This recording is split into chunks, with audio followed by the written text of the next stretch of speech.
Luis Fuentes Movie TV. Comic number 1. English. The Reptile Remake. Release 2.0. By Maria Ferrer-Roman and Luis Jr. Fuentes Rodriguez. Warning.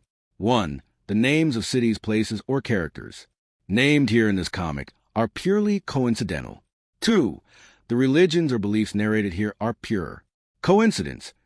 Take this comic as fictitious and has nothing to do with real life. 3. This comic is copyrighted. It cannot be sold, copied, or made the same story with other authors. They will be punished by the law or the authorities with fines or the possibility of imprisonment. 4.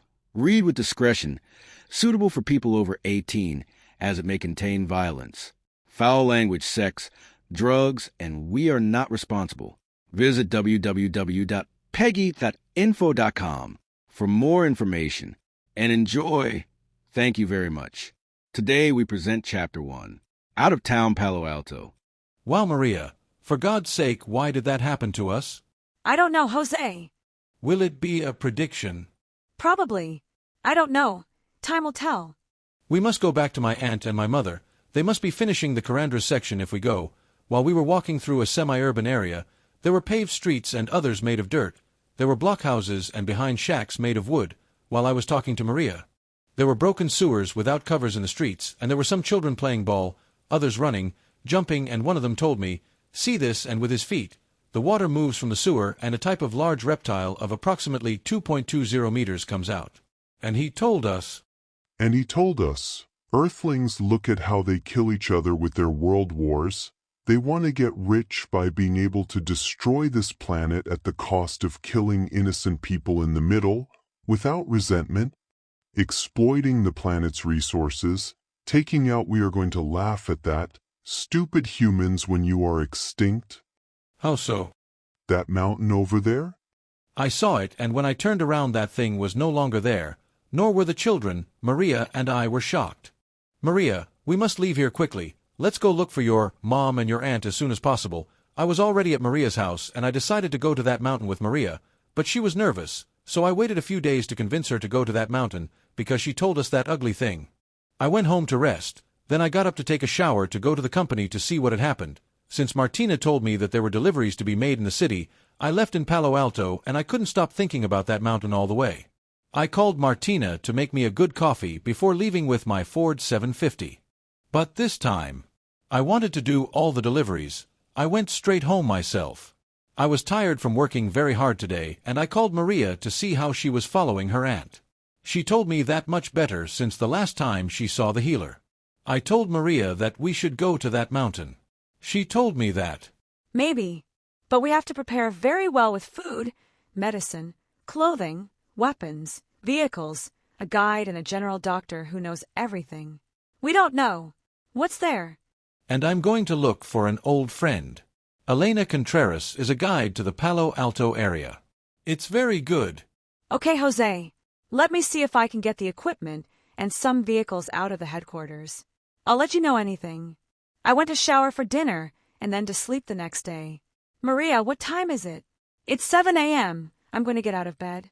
I have to go to the headquarters to see if I can get the equipment and vehicles to explore the mountain, since Jose told me that I could do that favor. To Jose, I arrived at the headquarters and spoke with the commander to see if he would support me with some equipment of weapons, ammunition, and vehicles during my vacation. When I arrived, I spoke with the commander about it, and he told me yes, but I have to deliver those equipment after my vacation. I must deliver it within 48 hours, at the latest after my vacation. I pause to tell you to please, comment if you are liking the narrated comic.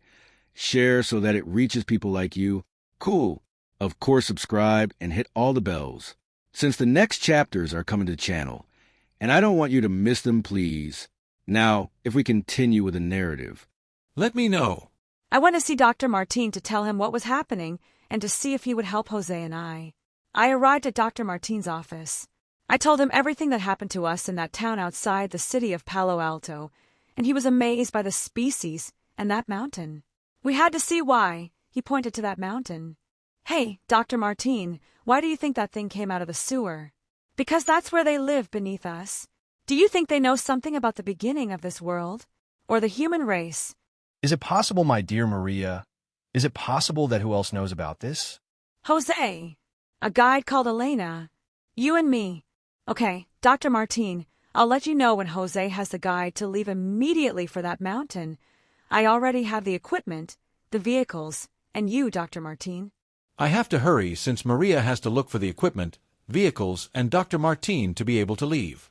I don't know what we will find in those mountains. I headed to my old friend Elena Contreras to tell her and convince her to go there with us. She is my salvation. If I'm not going to be able to get there alone, it's a tourist guide to the Palo Alto area. Upon arriving at Elena, good afternoon. Is Elena Contreras here? How is my old friend? Hey, Jose. Well, what else are you doing here? Well, Elena, I'm here to tell you something. What happened to Maria and me? Maria. How is she okay? She is doing very well with her things in the police command. She recently captured a very dangerous drug trafficking gang. He was selling his products to the children of the streets, without caring about anything or anyone. Well, what I came for was that we were outside the city of Palo Alto and the aunt, Mrs. Mariella, Maria and I, because Maria's aunt was with a healer, since she was sick, something in her legs hurt. I don't know, and while Maria's aunt and Mrs. Mariella were there, Maria and I walked through some streets. We arrived at a bodega to have some sweet soda and some candy. And when we came back, some children were playing in the street, and one of them told me to see how a broken sewer, and he moved the water from the sewer with his feet. A reptile more than 2.20 meters high came out and told us, of all humans they are stupid because of their wars, for getting rich with power, and that he was going to laugh at that when we become extinct, and he showed me a mountain. When we saw it again, that ugly thing was no longer there, and neither were the children. Now Maria and I are going there. Jose, I don't know. But what happened to you two caught my attention. If Elena is crazy. But he comes to tell you that if you want to be our guide. Okay, let me get my things, and let's go, okay? Once back at the refuge where we agreed, Maria and I sat down to plan how we are going to enter the mountain so that it is simple, quick, and safe for everyone. We slept all night in the refuge to leave at 6 a.m. as early as possible. Maria told me that she was nervous, and I told her to calm down. Let's have breakfast and leave. Everything was ready. We got into the vehicles and began the trip towards the mountains along the way, telling jokes and singing so that the trip was as fast as possible towards the entrance, already being at the entrance of the mountain. Continue. Screenwriter, Maria Ferrer-Roman. Editor, producer, and graphic designer, Luis Junior Fuentes Rodriguez. 4K Studio, the House of Arts.